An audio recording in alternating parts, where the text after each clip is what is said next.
नमस्कार, good morning, बहुत स्वागत आप सभी का। एबीपी न्यूज देख रहे हैं आप। मैं हूं आपके साथ पूजा सचदेवा। शुरुआत करते हैं प्रधानमंत्री नरेंद्र मोदी के ताबड़तोड़ दौरों के अपडेट के साथ। आज प्रधानमंत्री नरेंद्र मोदी गुजरात के दौरे पर होंगे। बड़ी जानकारी यह है कि सुबह 9:15 पर प्रधानमंत्री अहमदाबाद में होंगे और पूरे देश को 85,000 करोड़ रुपए से ज्यादा की रेल परियोजनाओं की सौगात देंगे। प्रधानमंत्री आज 10 नई वंदे भारत एक्सप्रेस ट्रेन को हरी झंडी दिखाएंगे। सुबह 10 बजे के करीब प्रधानमंत्री साबरमती आश्रम पहुंचेंगे, कोचरब आश्रम का उद्घाटन करेंगे। साबरमती में गांधी आश्रम स्मारक का मास्टर प्लान भी लॉन्च करेंगे। तो आज प्रधानमंत्री नरेंद्र मोदी ताबड़तोड़ सौगातें दे रहे हैं। आज होंगे वो गुजरात में, कल हरियाणा में थे, तो परसों वो यूपी के आजमगढ़ पहुंचे थे और वहां से 34,000 करोड़ रुपए के प्रोजेक्ट्स का ऐलान किया था।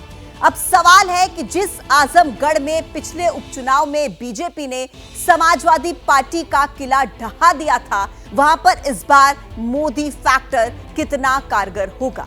देखिए श्रीनिवास की यह खास रिपोर्ट।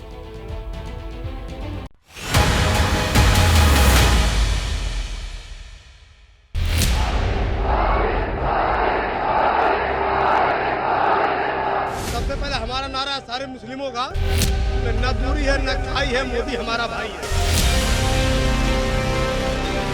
विवाद खत्म करना है तो कमल का फूल खिलाना है।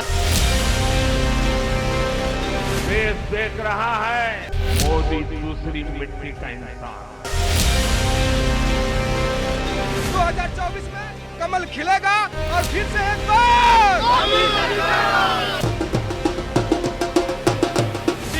एकमात्र संकल्प है और उसका एक विकल्प केवल मोदी। मोदी की गारंटी 101% सत्य हुई है और होती रहेगी आगे भी।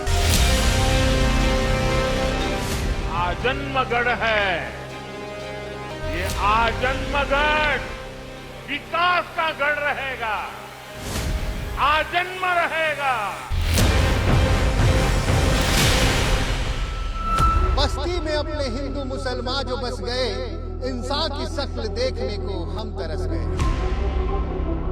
इस वक्त मैं मौजूद हूँ मशहूर शायर कैफी आजमी की जमीन आजमगढ़ में, ये समझने के लिए कि आखिर आने वाले चुनाव में यहाँ के मतदाता विकास और रोजगार को बनाएंगे अपना मुद्दा या फिर मुद्दे होंगे कुछ और।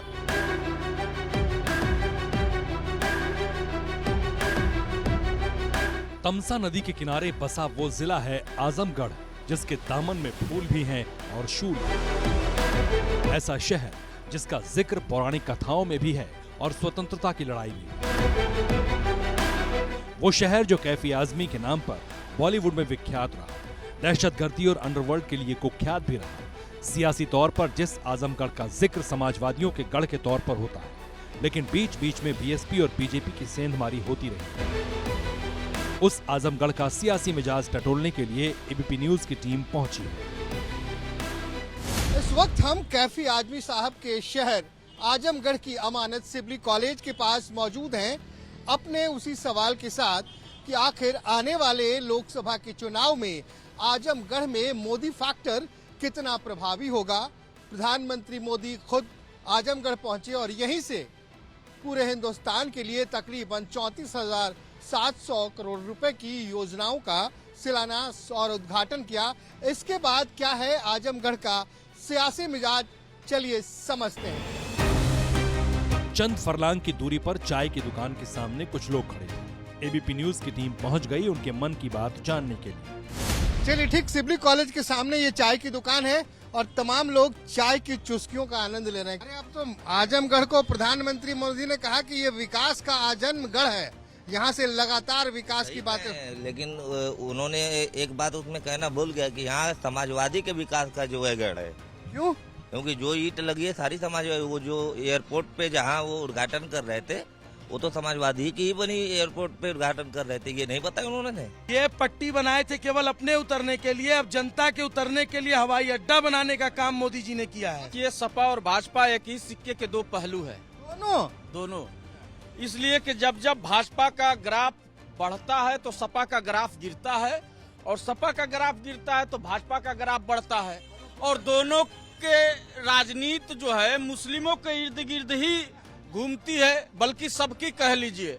अब ये पुराना आजमगढ़ की जो परिपाटी चली आ रही है, कोई कहता है कि सपा का गढ़ है, बसपा का गढ़ है, ये एक गढ़ वाली जो बातें हैं इसको निराधार साबित करने के लिए 2014 के बाद से जितने भी चुनाव हुए हैं यहाँ पे सारी चीजें प्रयास की है पार्टी ने, और अब हम युवाओं ने ये मन बनाया है। क्या मन बनाया? हमने ये मन बनाया कि हम किसी पार्टी के गुलामी के झंडे के नीचे नहीं चलेंगे। हमारे आजमगढ़ का नाम जो करेगा, हमारे आजमगढ़ का काम जो करेगा, हम उसके साथ चलेंगे। जो जनप्रतिनिधि हमारे जो जनता की आवाज उठाते हैं जनता के सबसे बड़ी अदालत में, तो ये सरकार जो है सिर्फ कमर स्टेज पे कमर हिलाने वालों को जब टिकट देगी तो देश कहां से हिलेगा।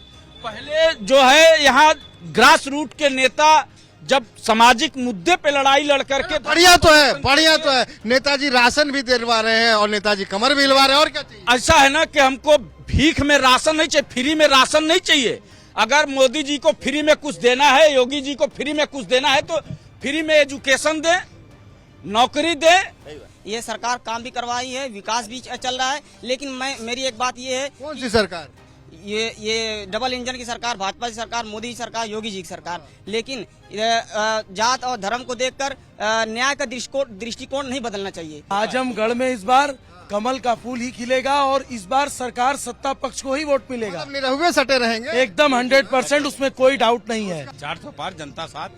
अरे तो कोई मुद्दा होगा ना कि जनता ऐसे ही वोट देगी, क्यों 400 पार करवा देगी? मुद्दा खुश है, मुद्दा क्या है?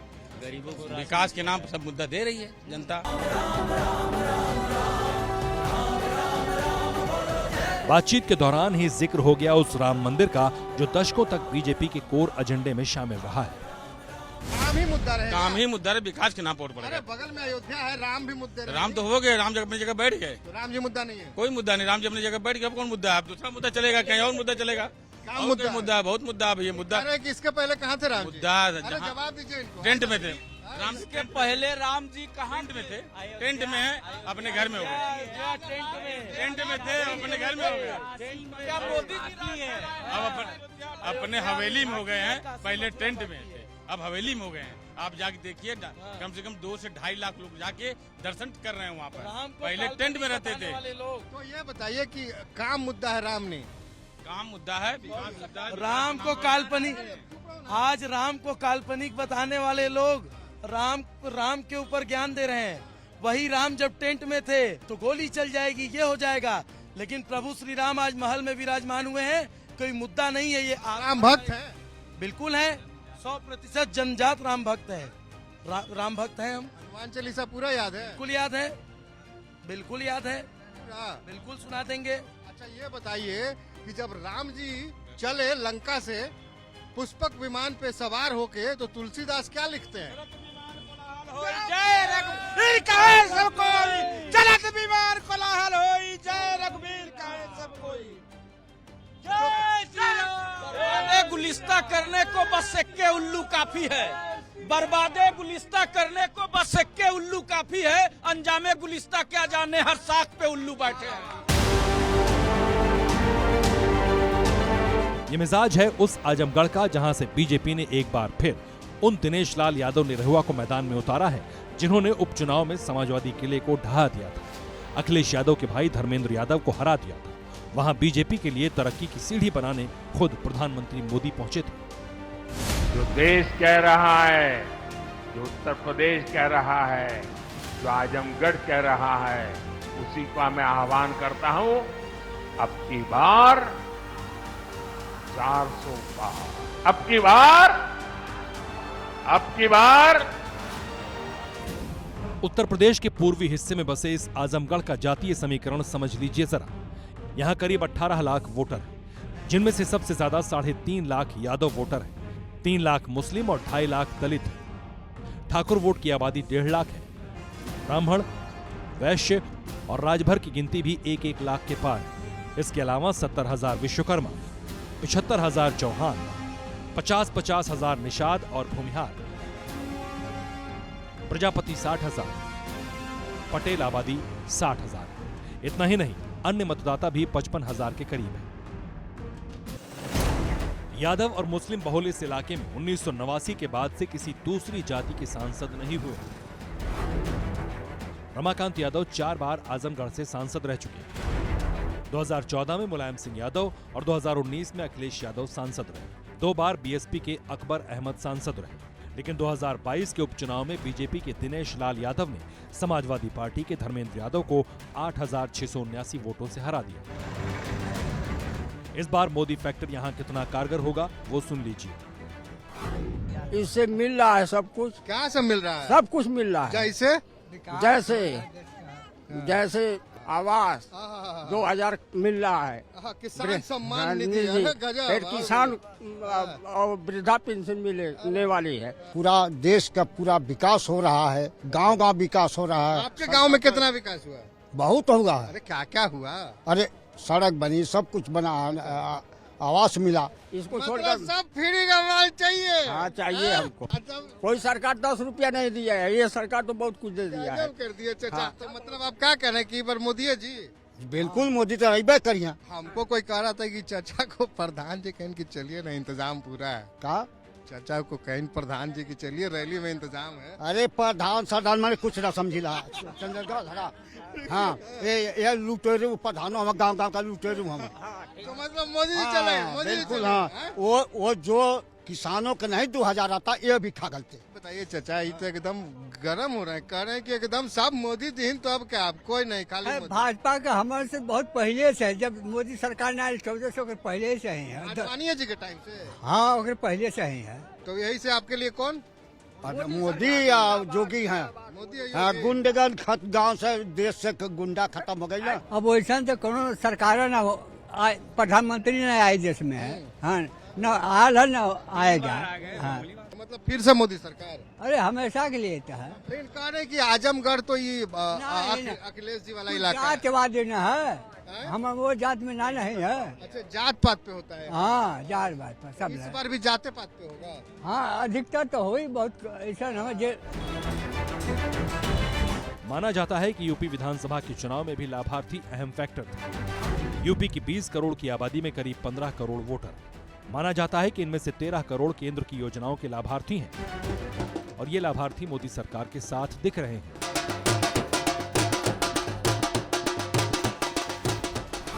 आप लोग क्या मन बनाए हैं? मन बनाए मोदी जी को जिताने के लिए। प्रधान जी कहेंगे इसलिए?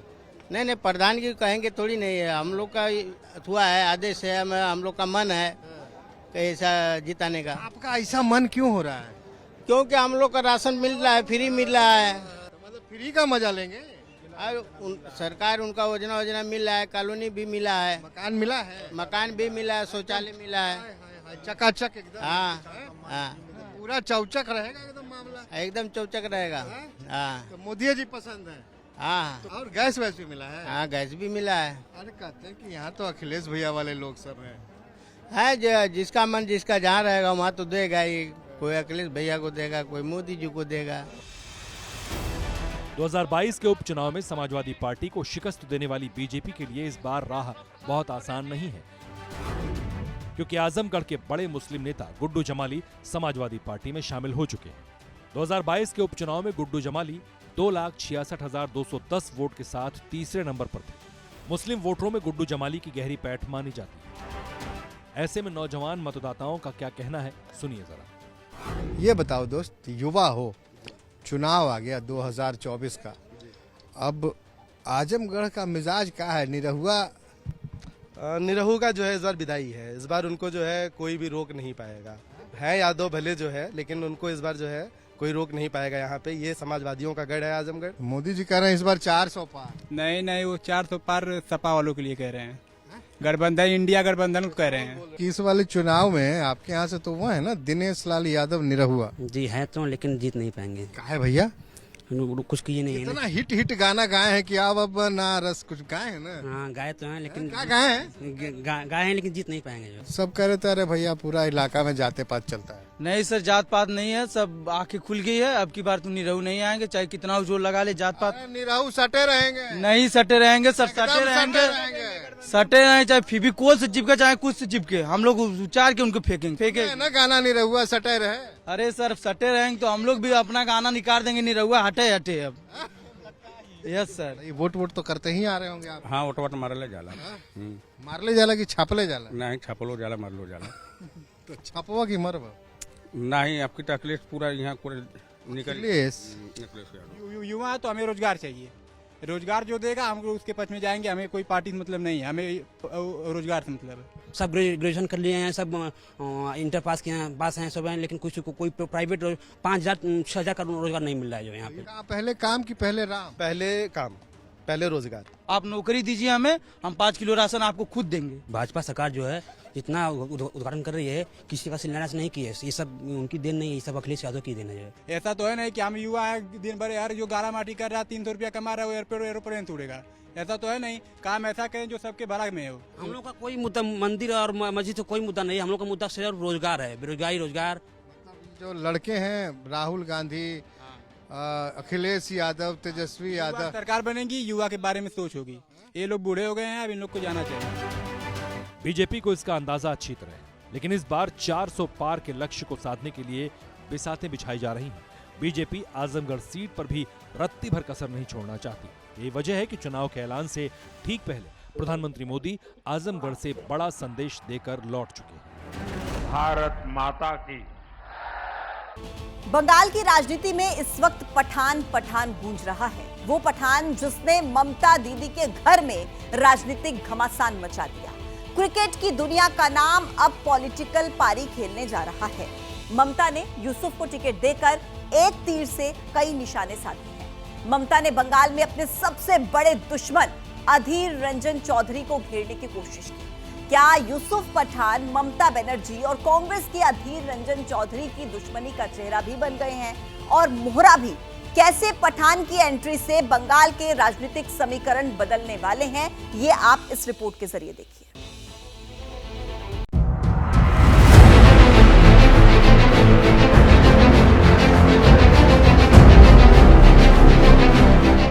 तस्वीरें पश्चिम बंगाल के कोलकाता से रविवार को आई, जहां मुख्यमंत्री ममता बनर्जी ने राज्य की 42 लोकसभा सीटों पर टीएमसी उम्मीदवारों के ऐलान के लिए बाकायदा भव्य रैंप तैयार किया था।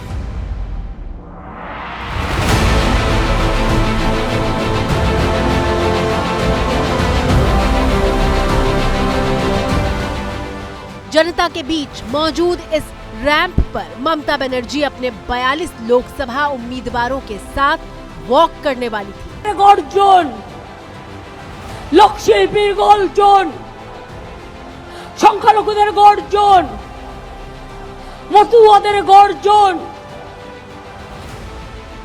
आमतौर पर तमाम पार्टियां प्रेस कॉन्फ्रेंस करके अपने उम्मीदवारों का ऐलान करती हैं, लेकिन दीदी ने पूरे ताम झाम के साथ झांकी सजाई थी। গ্রাম বাংলায় গর্জন, বিজেপির বিসর্জন, জেলায় জেলায় গর্জন, বিজেপির বিসর্জন। पहले दीदी मोदी सरकार पर जमकर बरसी और फिर उनके भतीजे अभिषेक बनर्जी ने माइक संभाला और एक एक करके उम्मीदवारों के नाम का ऐलान शुरू हुआ। दूसरी तरफ ममता बनर्जी के पीछे तमाम उम्मीदवारों ने रैंप पर वॉक करना शुरू किया। ये सारी प्रक्रिया बेहद आराम से चल रही थी, लेकिन जैसे ही बंगाल की राजनीति में पठान के नाम का ऐलान हुआ, हर कोई चौंक गया। बहरमपुर থেকে লড়াই করবেন यूसुफ पठान। लेकिन सवाल यह है कि क्रिकेट के मैदान पर कामयाब ऑलराउंडर के तौर पर स्थापित हो चुके यूसुफ पठान क्या राजनीति की पिच पर चौके छक्के जड़ पाएंगे या फिर क्लीन बोल्ड हो जाएंगे? यूसुफ पठान के बारे में ममता बनर्जी की अगर कोई अच्छा सोच होती तो कम से कम गुजरात में गठबंधन से एक सीट की मांग कर लेती कि मेरा एक ही उम्मीदवार खड़ा होगी गुजरात से, उनके नाम है यूसुफ पठान। लेकिन यहाँ उनको इसलिए भेजा गया कि आम लोगों में ध्रुवीकरण हो, बीजेपी को मदद मिले और कांग्रेस पार्टी हारे। पॉलिटिक्स की दुनिया में यूसुफ पठान की एंट्री बिल्कुल नई है, इसलिए पठान के सियासी पहलू की चर्चा नहीं हो सकती। लेकिन इस बात का विश्लेषण जरूर किया जा सकता है कि ममता बनर्जी ने आखिर यूसुफ को पश्चिम बंगाल की बहरामपुर लोकसभा सीट से टिकट क्यों दिया? और इस क्यों के जवाब में सबसे पहला नाम सामने आता है अधीर रंजन चौधरी का। ममता बनर्जी की ये अपना नियत की सवाल आई है, जिनकी जुबान की कोई अहमियत नहीं होती, सोच में चालाकी है, उसको भरोसा ना करना ही मुनासिब होगी। ममता बनर्जी के खिलाफ अधीर रंजन चौधरी के ये वार नए नहीं है। ममता बनर्जी और अधीर की अदावत बेहद पुरानी है। আমার কোনো কথা হয়নি এবং আমি প্রস্তাব দিয়েছিলাম, ওরা প্রথম দিনই প্রত্যাখ্যান করেছে। তখন থেকে আমাদের দল সিদ্ধান্ত নিয়েছে আমরা বাংলায় একা চলবো। ইভেন ওরা যে আজ থেকে র্যালি করেছে আমাদের একবার as a matter of কার্সি। Mamata Banerjee की दया दूरज पे कांग्रेस पार्टी अपना राजनीति नहीं करते, कभी नहीं किए थे, आज भी नहीं करते। बदले में कांग्रेस पार्टी की दया से और मदद से 2011 साल में ममता बनर्जी खुद सत्य पे आई थी।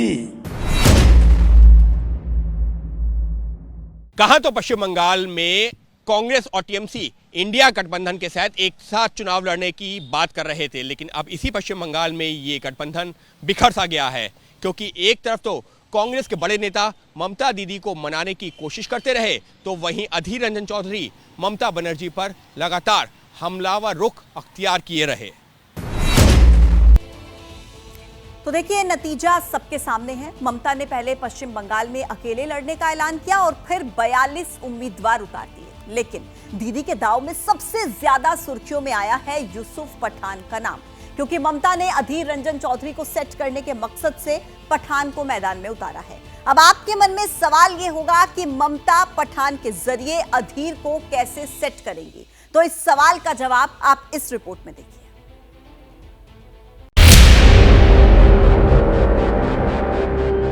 पश्चिम बंगाल की लोकसभा सीट बहरामपुर ये सिर्फ एक सीट नहीं है, ये दीदी के गढ़ में कांग्रेस का वो कवच है जिसे टीएमसी भेद पाने में कामयाब नहीं हो पाई है।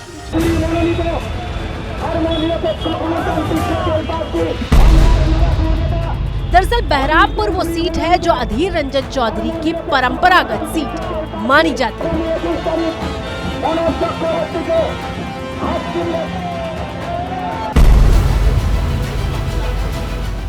पश्चिम बंगाल में ममता बनर्जी की पार्टी टीएमसी के दबदबे और बीजेपी की मजबूत होती जमीन के बीच बंगाल कांग्रेस के अध्यक्ष अधीर रंजन चौधरी बहरामपुर में अपने किले और सीट को बचाने में कामयाब होते रहे हैं।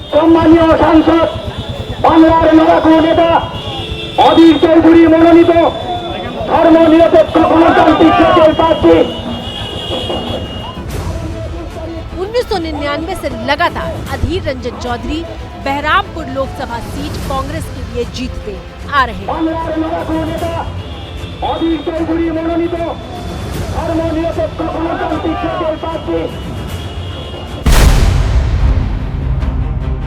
अब समझिए, ममता बनर्जी ने अधीर रंजन चौधरी के खिलाफ यूसुफ पठान को उतारकर कैसे उनके जीत के समीकरण को बिगाड़ने की कोशिश की है। अभी हम वोट दे के आए हैं। आप भी अगर आपने वोट नहीं दिया है, जाइए वोट दीजिए और पूरी फैमिली के साथ जाइए वोट देने के लिए। टीएमसी कभी भी बहरामपुर सीट पर नहीं जीती है। बहरामपुर में 55% मुस्लिम वोटर हैं। अधीर रंजन चौधरी को बहरामपुर के मुस्लिमों का साथ मिलता रहा है, लेकिन टीएमसी ने यूसुफ पठान को मैदान में उतारकर अधीर के वोट शेयर में सेंध लगाने का दांव चला है। हालांकि अधीर रंजन चौधरी आरोप लगा रहे हैं कि ममता ने पठान वाला पैतरा कांग्रेस को हराने से ज्यादा बीजेपी को जिताने के लिए चला है। ममता बनर्जी की डर है कि इंडिया गठबंधन में अगर शामिल होंगे तो मोदी जी से चुनौती लड़ना पड़ेगी, इसलिए कि ईडी सीबीआई को मोदी जी द्वार द्वार भेज देंगे। इसलिए मोदी जी गुस्सा पे ना आए, इसलिए बेहतर रास्ता ये होगी कि गठबंधन से अपने को अलग कर लो। जबकि बीजेपी ममता से पूछ रही है कि उन्हें पूरे पश्चिम बंगाल में बहरामपुर के लिए कोई उम्मीदवार नहीं मिला जो वो गुजरात से पठान को लेकर आई हैं। यूसुफ पठान गुजरात से आते हैं, मोदी जी भी गुजरात से आते हैं। मोदी बहिरागत है, फॉरेन एंटिटी है, लेकिन यूसुफ पठान नहीं है। ये कौन सा रूल है? कोई बंगाली नहीं मिला आपको? बंगाली मुसलमान में क्या वोट जीतने की, लड़ने की ताकत नहीं है क्या? दरअसल ममता बनर्जी ने पश्चिम बंगाल का रण जीतने के लिए बिहारी बाबू शत्रुघ्न सिन्हा और पूर्व क्रिकेटर कीर्ति आजाद को भी टिकट दिया है। तो ये मीठा मीठा गप गप, कड़वा कड़वा थू थू, तुम्हारे आदमी कहीं से भी चुनाव लड़े तो वो ठीक है, उसका लॉजिक अलग। वही मैंने कहा ना, खिसियाई बिल्ली खंबा उखाड़े, ऐसी बातें कर रहे हैं लोग। कीर्ति आजाद को बर्धमान, दुर्गापुर और शत्रुघ्न को आसनसोल की उन सीटों से टिकट मिला है जहां हिंदी भाषा बोलने वालों की तादाद ज्यादा है। लेकिन 41 साल के यूसुफ पठान का केस अलग है, क्योंकि पठान को टिकट मुस्लिम बहुल सीट से मिला है। पठान फैमिली की तरफ से सभी को ईद मुबारक। हाँ मेरे भाई, ईद मुबारक, ईद मुबारक, लव यू ब्रदर।